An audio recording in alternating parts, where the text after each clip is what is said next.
ওয়া সালাতু মিফতাহুত তুহুর, এবং পবিত্রতা হলো ওই সালাতের চাবি। নামাজ হলো বেহেশতের চাবি, নামাজের চাবি হলো ওযু। ওযু ছাড়া নামাজ হবে না, নামাজ না পড়লে বেহেশতে যাওয়া যাবে না, বেহেশতে না গেলে দুজকে যেতে হবে, দুজকে যাওয়ার পরে কঠিন আযাবে গ্রেফতার করা। দুজকের 19 জন ফেরেশতা আছে। কতজন? কতজন? কতজন? 19 জন ফেরেশতা আছে আপনাকে শাস্তি দেওয়ার জন্য। তারা পাহারাদার। বিসমিল্লাহর মধ্যে 19টা অক্ষর আছে। যে ব্যক্তি ফজর এবং মাগরিবে পরে 19 বার বিসমিল্লাহির রহমানির রহিম পাঠ করবে, ওই দিন দিনের রাতে যদি সে মারা যায়, 19 জন ফেরেশতা তার বন্ধু হয়ে যাবে। কি মনে করেন? বিসমিল্লাহর পাওয়ার আছে না নাই? আছে না নাই? হযরতে মুসা কালিমুল্লাহ আল্লাহর একজন পয়গম্বর। ওই মুসা কালিমুল্লাহর পেটের মধ্যে একদিন প্রচুর ব্যথা শুরু হয়েছে, তিনি অসুস্থ হয়ে গেছেন। অসুস্থ হওয়ার পরে তিনি আল্লাহর দরবারে ফরিয়াদ করেন, মাওলা আমার এই যন্ত্রণা, পেটের যন্ত্রণা সহ্য করতে পারছি না, ও আল্লাহ তুমি আমারে কিছু ওষুধ দাও, আমি যাতে খাইয়া পেটের বেদনা ভালো হয়। আল্লাহ ডাক দিয়া কয়, মুসা ওই জঙ্গলের মধ্যে যাও, গিয়া একটা গাছ আছে, এই গাছের শিকড় গুলা খাও, চাবাইয়া চাবাইয়া, এরপরে তোমার ব্যথা ভালো হইয়া যাবে। মুসা আলাইহিস সালাম তাড়াতাড়ি ওই জঙ্গলের মধ্যে চলে গেল। আল্লাহ দেখানো গাছটা আনলো, শিকড় আনলো, আইনা সেই তার রসগুলা খাইলো। খাওয়ার সাথে সাথে তার বেদনা ভালো হইয়া গেল। কিছুদিন পরে আবার ব্যথা শুরু হয়ে গেল। আবার যখন ব্যথা শুরু হয়ে গেল, সে অস্থির অস্থির ভাব, এখন কি করবে আর ভেবে পাই না। তখন এই আল্লাহ দেখানো যে ওই গাছটা, আবার গেছে, গাছ খাইছে, খাওয়ার পরে তার ব্যথা আরো বেড়ে গেছে। সুবহানাল্লাহ। প্রথম আল্লাহ দেখায় দিছে, এই গাছটা খাইছে, ব্যথা সেরে গেছে। তখন আবার খাইছে, ব্যথা আরো দ্বিগুণ বেড়ে গেছে। চিৎকার বেড়ে ছটফট করে গড়িতে গড়িতে আল্লাহর কাছে কই, মাওলা এখন কি উপায় হইল? আমার তো ব্যথা আরো 3 গুণ বেড়ে গেল। তুমি ওই গাছটা দেখাইছিলা, ওই সময় খাইছিলাম, আমার ব্যথা ভালো হয়ে গেছিল, এখন খাইছি আমার ব্যথা বেড়ে গেছে, এটার হাকিকত কি, ব্যাখ্যা কি তুমি আমাকে বলে দাও। আমার আল্লাহ ডাক দিয়ে কয়, মুসা রে, গাছ এত তোমার রোগ ভালো করতো? গাছে ভালো করবে না, ওষুধে ভালো করবে না, ডাক্তারে কোন রোগীকে ভালো করতে পারবে না যদি আল্লাহ তাকে ভালো না করে। এই জন্য মুসা আলাইহিস সালামকে আল্লাহ একটা শিক্ষা দিয়ে, তুমি বিসমিল্লাহ আল্লাহর নামে যদি সমস্ত রোগের শেফা, বিসমিল্লাহ পাঠ করো, বিসমিল্লাহ করো, আল্লাহর নাম উচ্চারণ করো, তোমার ব্যথা সব চলে যাবে। আর সমস্ত সৃষ্টি প্রাণ নাই যেখানে আমি আল্লাহ নেই। সুবহানাল্লাহ। এই জন্য আমি তোমার দেখাই দিছি বলি তো গাছের খায়া ভালো হচ্ছে, এখন তুমি আমাকে না করে গেছো গাছ খাইতে, তুমি ভালো একটু হইবা। সুবহানাল্লাহ। তো বিসমিল্লাহ শরীফে পাওয়ার আছে না নাই? তো দূরে শরীফ পড়েন, সাকাল আল্লাহুম্মা সাল্লি আলা সাইয়্যিদিনা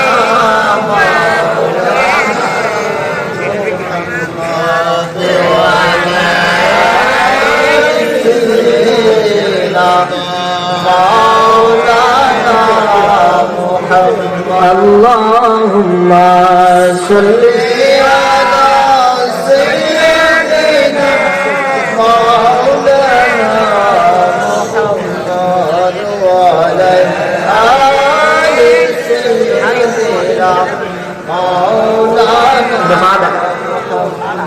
বাজার আলোচনা অনেক হয়ে গেছে, অনেকে উঠতেছে, আমি দেখতেছি তারা মনে অধৈর্য হয়ে গেছে। সামনে হইব ইনশাল্লাহ, লাস্টে তো আমি এর রাখছি, বুঝতেছেন না তো? আরে আমি যারা যাবো যারা আফসোস করবো করে, আপনারা যারা ফাঁক জায়গাটা সেটা বন্ধ করে বসেন, শয়তান বসে পড়বে।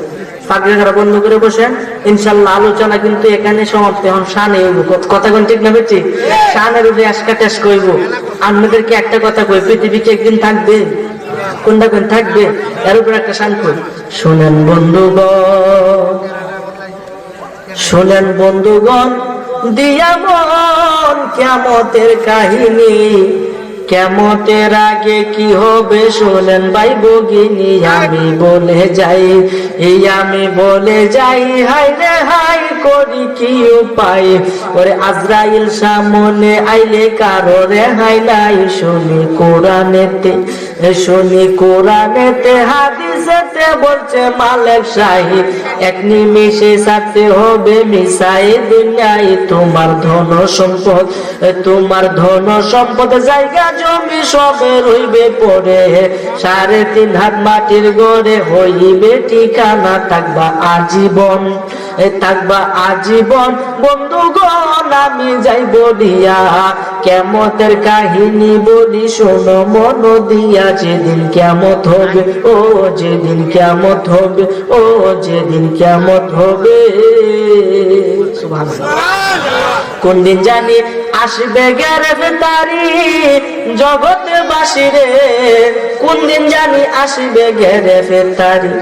ওরে বাড়ি গাড়ি সুন্দর নারী, বাড়ি গাড়ি সুন্দর নারী, যাইতে হবে সারি জগৎবাসী রে, কোন দিন জানি আসবে গ্রেফতারি, কোন দিন জানি আসবে গ্রেফতারি জগৎবাসী রে, কোন দিন জানি আসবে গ্রেফতারি।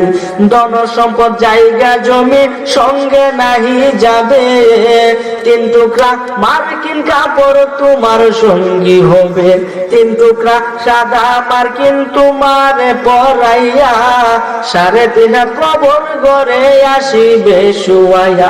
ওরে ফেরেশতারা জিজ্ঞাসিবে জাররা জাররা করি জগৎবাসী রে, কোন দিন জানি আসবে গ্রেফতারি, কোন দিন জানি আসবে গ্রেফতারি জগৎবাসী গো, কোন দিন জানি আসবে গ্রেফতারি। কথা বলেন ঠিক কিনা? ওই কবর দেশে যাইতে হবে কি হবে না? কবর দেশে যখন যাবেন, সর্বপ্রথম আপনাকে যখন কবরে রাখা হবে, রাখার পরে 40 কদম অতিবাহিত হওয়ার পরে আপনার কবরে 2 জন ফেরেশতা আসবে, আইসা আপনাকে প্রশ্ন করবে আরবিতে। যদি উত্তর দিতে না পারেন, যদি উত্তর দিতে না পারেন, তাহলে আপনার জন্য বেহেশতের দরজা খুলে দেওয়া হবে। ফেসলাক যিনি, আমি ফেসলাকের কথাই কই, আমি প্রশ্নের উত্তর দিতে পারেন নাই, বেহেশতের দরজা খুলে দেওয়া হবে। এখন প্রশ্ন হলো, হুজুর যদি বেঈমান হয় তাহলে উত্তর দিতে পারবে না, আর যখন উত্তর দিতে পারবে না তখন তাকে জাহান্নামে নিয়ে যাওয়া হবে। আপনারাই বলেন, এখন আপনি বলতেছেন উত্তর দিতে পারবে না, তখন তার জন্য বেহেশতের দরজা খুলে দেওয়া হবে কেন? ব্যাখ্যা দেন, উত্তর দেন। ওই ব্যক্তিকে কবরে রাখা হলো, প্রশ্ন করা হলো মার রব্বুকা, তোমার রবকে? এই ব্যক্তি বলল লা আদ্রি, আমি জানি না, আমি চিনি না। প্রশ্ন করা হলো আমার দিনুকা, তোমার ধর্ম কি, তোমার দিন কি ছিল? আপনি বললেন লা আদ্রি, আমি জানি না। প্রশ্ন করা হলো নবীজিকে সরাসরি কবরে আইনা, এই ব্যক্তি সম্পর্কে তোমার ধারণা কি, উনি কে, তুমি কি চিনো নাকি? আপনি বললেন লা আদ্রি, আমি জানি না। উত্তর কি হা হয়েছে নাকি না হয়েছে? না উত্তর হয়েছে। তখন আল্লাহ কুদরতি ফেরেশতা, আল্লাহর ফেরেশতার মাধ্যমে বলবে তার জন্য বেহেশতের দরজাটা খুলে দাও। বেহেশতের দরজা যখন খুলে দিবে, হুরগেলমানের আওয়াজ, বেহেশতের পাখিদের কলরব, সুন্দর বেহেশতি সুঘ্রাণ তার কবর ভরে যাবে। সে আনন্দে উৎফুল্ল হয়ে যাবে এবং সে চিল্লাইতে থাকবে, নাচতে থাকবে, আহা এত সুন্দর বেহেশত, এত মজাদার বেহেশত, আমি বুঝি বেহেশতের বাসিন্দা হয়ে গেলাম। একটু পরে এই এক ফেরেশতা তারে ডাক দিয়া কইব, বান্দা এত লাভ হয় না, এত লাভ হয় না, তোমার যে জান্নাতটা দেখাইতেছি, দেখো জান্নাতের কত বড় নিয়ামত। কহ নিজে চোখেই তো দেখতেছি জান্নাতের অনেক বড় নিয়ামত, আমাকে কি জান্নাতে দেওয়া যাবে? না না না, তোমাকে কখনোই জান্নাতে দেওয়া যাবে না। জান্নাতটা এই জন্য তোমার জন্য খুলে দিছি, যাতে তুমি দেখতে পারো কত বড় নিয়ামত থেকে তুমি বঞ্চিত হইছো। সুবহানাল্লাহ, কত বড় নিয়ামত থেকে তুমি বঞ্চিত হইলা, এই জন্য তোমার জন্য সর্বপ্রথম জান্নাত খুলে দেওয়া হলো। এখন তুমি তাকায় দেখো বাম দিকে, বাম দিকে তাকায় দেখে জাহান্নাম আওয়াজ দিতেছে, গর্জন গর্জন করতেছে, আগুন ধাউ ধাউ করে জ্বলতেছে। জাহান্নাম দেখে ব্যক্তি চিৎকার করতে শুরু করবে। ওই মুহূর্তে একজন ফেরেশতা আল্লাহ কবরের মধ্যে পাঠায় দিবে। ফেরেশতার আকৃতি হবে বিশাল, তার 2টা চোখ থাকবে কিন্তু একটা চোখেও সে দেখবে না, 2টা কান থাকবে এরপরে একটা কানও সে শুনবে না। তার হাতের মধ্যে একটা লোহার মুগুর থাকবে, এটা দিয়ে তাকে পিটাবে, সে চিল্লাইবে, ফেরেশতা কানে শুনবে না, তার শরীর রক্তাক্ত হবে, ফেরেশতা চোখে দেখবে না। আজীবন অনন্তকাল কবরের মধ্যে তাকে শাস্তি পেতে হবে। বলেন ওই কবর কি সামনে না পিছনে? কতক্ষণ সামনে না পিছনে? একদিন মাটির ভিতরে হবে ঘর, রে মন আমার, কেন বান্ধো দালান ঘর রে মন আমার, কেন বান্ধো দালান ঘর। প্রাণ পাখি উড়ে যাবে পিঞ্জর চিরে, ধরা দামে সবই রবে, তুমি যাবে চলে। বন্ধু বান্ধব যত, মাতা পিতা তারা সুত, বন্ধু বান্ধব যত, মাতা পিতা তারা সুত, সকলে হবে তোমার পর রে মন আমার, কেন বান্ধো দালান ঘর। মাটির ভিতরের মধ্যে ডানে থাকবে মাটি, বামে থাকবে মাটি, সামনে মাটি, পিছনে মাটি। যুবক ভাই, তোমার পায়ে ধরে আজকের মাহফিল থেকে বলে যায়, হইতে পারে হায়াতে জিন্দেগি যদি শেষ হইয়া যায়, আমার মৃত্যুর খবরটা তোমাদের কানে যদি আসে, সকলের কাছে একটু দোয়া চাই, আমার জন্য দোয়া করবেন যাতে আল্লাহ আমাকে কবরের মধ্যে শান্তি দেয়। বলেন আমিন। আর যারা বলেন না আমিন। একদিন আমি থাকবো না, আপনি থাকবেন না, এই পৃথিবীর কেউ থাকবে না, যাইতে হবে সেই অন্ধকার কবরে, যে অন্ধকার কবরে নবী ছাড়া কেউ আপন থাকবে না, নবী ছাড়া এই কবরের মধ্যে বাতি জ্বালানোর কেউ থাকবে না। এই জন্য যুবক ভাই, তোমার পায়ে ধরে বলে যায়, যদি দাড়ি না রাখো আজকে থেকে তওবা করো, দাড়ি রাখবা। যদি নামাজ না পড়ো আজকে থেকে তওবা করো, নামাজ ছাড়বা না। সামনে মার্চ মাসে রোজা আসতেছে, তওবা করো যে রমজানের একটা রোজা আমি ছাড়বো না। এইভাবে তুমি আল্লাহর দরবারে কান্নাকাটি করো, মিনতি করো, কাকুতি করো। যদি মনের মতো করতে পারো, আমার আল্লাহ বলেছে তোর গুনাহ যদি সমুদ্রের ফেনা পরিমাণ হয়, তোর গুনাহ যদি পাহাড় পরিমাণ হয়, তোর গুনাহ যদি পৃথিবীর মধ্যে যত গাছ আছে গাছের পাতা পরিমাণ হয়, যদি একবার খাটি দিলে অন্তর থেকে তওবা করতে পারো, তাহলে সমস্ত গুনাহ ক্ষমা করে তোমাকে নিষ্পাপ বানায়া দিব। সে আল্লাহ কি মহান এখনো আছে না না? এই জন্য যুবক ভাই, তুমি তওবা করো, এখনো সময় আছে, তওবা করো, পিতা মাতার খেদমত করো, একজন নেককার আল্লাহর ওলির সহবতে থাকো।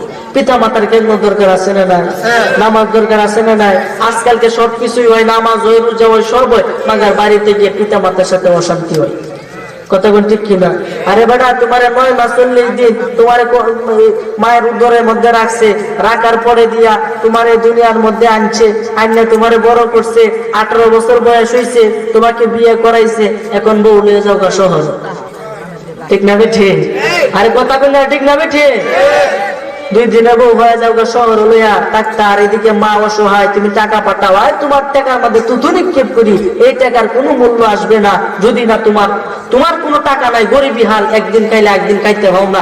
এরপরে তুমি মার সামনে আসো, তোমার সাধ্য অনুযায়ী তোমাকে দান করা, তোমার মার খেদমত করার চেষ্টা করছো, দেখবা তোমার মা অটোমেটিকলি খুশি হয়ে যাবে।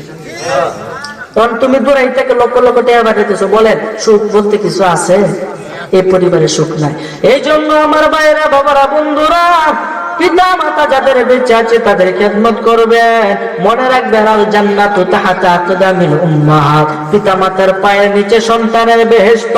যদি পিতা মাতা মনে কষ্ট পায়, কষ্ট পেয়ে তুমি কবরে গেলা, নির্ঘাত নিঃসন্দেহে জাহান্নামে যাবে। কয়েক শ্রেণীর লোক আছে যেগুলা জান্নাতে প্রবেশ করবে না, এর মধ্যে একটা হলো সুর, ডাকাইত এবং যারা জাদু করে, তারা বান্দার হক নষ্ট করে, আল্লাহ তাদের ক্ষমা করবে না। এই জন্য পিতা মাতার খেদমত যদি তুমি না করো, পিতা মাতার মনে যদি কষ্ট থাকে, পিতা মাতা যদি তোমার ক্ষমা না করে, তুমি কবরে শান্তি পাবে না, বেহেশতে যাইতে পারবে না, জাহান্নাম তোমার ঘর হবে। ঠিক না ঠিক? এই জন্য তো আমি সবসময় কই, মা দুঃখিনী ওয়াবাগিনী, সন্তানের নয়ন মনি গো, ওরে মায়ের চরণে মিলে বেহেশতেরি ঠিকানা, সে মায়ের মনে কেহ দুঃখ দিও না গো, সে মায়ের মনে কেহ দুঃখ দিও না। গর্ভধারিণী মা, জনম দুঃখিনী মা, সে মায়ের মনে কেহ কষ্ট দিও না রে, সে মায়ের মনে কেহ দুঃখ দিও না। 10 মাস 10 দিন তোমায় উদরে রাখিয়া, খাইতে বইতে কত কষ্ট গেছে মা সহিয়া, ভূমিষ্ঠ হইলা যখন পৃথিবীর উপরে, বুকেতে লইয়া সে মা বাঁচাইল তোমারে। মায়ের মনে কষ্ট দিলে সহে না পাক পড়ুয়ারে গো, ওরে এই জগতে মায়ের মতো কেহ নাই আর আপনা। গর্ভধারিণী মা, জনম দুঃখিনী মা, সে মায়ের মনে কেহ কষ্ট দিও না গো, সে মায়ের মনে কেহ দুঃখ দিও না। কইতাম নিবেটা কইতাম মাঘ মায়া শীতের রাইতে রইয়াছে জাগিয়া, কখন জানি আমার সন্তান উঠবে রে কান্দিয়া। মাগো মা বলিয়া যখন কান্দিয়া উঠিতে, আগুন দরিয়া যাইতো মায়ের কলিজাতে। মা দক্ষিণের আদর করে বুকেতে আগরাইয়া ধরে রে, মা দক্ষিণী আদর করে বুকেতে আগরাইয়া ধরে রে। ওরে মা বিহনে চোখের পানি মুসার মতো নাই কেউ, সে মায়ের মনে কেহ দুঃখ দিও না গো, সে মায়ের মনে কেহ দুঃখ দিও না।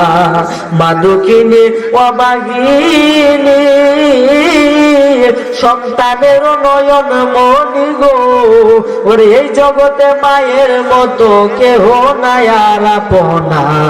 জনম দুঃখিনী মা, গর্ভধারিণী মা, সে মায়ের মনে কেহ দুঃখ দিও না। নিজে না খাইয়া যে মা খাওয়াইছে তোমায়, সে মাকে ভুইলা গেলা স্ত্রীর কথায়। আছে তোমার বাড়ি গাড়ি কোনো কমতি নাই, মা দক্ষিণে লাইগা বুঝি একটু জায়গা নাই। ওরে মায়ের কান্দনের ছুটে আল্লাহর আরশ কেঁপে উঠে রে, মা দক্ষিণের কান্দনের ছুটে আল্লাহর আরশ কেঁপে উঠে রে। ওরে মা জননী নাই রে জাহাত, কে বিদে তাকে সান্ত্বনা। দুঃখের দরদি আমার জনম দুঃখী মা, গর্ভধারিণী মা, জনম দুঃখিনী মা, সে মায়ের মনে কেহ দুঃখ দিও না। বলে সুবহানাল্লাহ। নারে তাকবীর, নারে রিসালাত। প্রধান বক্তার আগমন, জোরে বলেন সুরে জালালি হুজুরের আগমন, পীর সাহেব হুজুরের আগমন। নারে তাকবীর, নারে রিসালাত। যখন খুলে বলেন আলহামদুলিল্লাহ।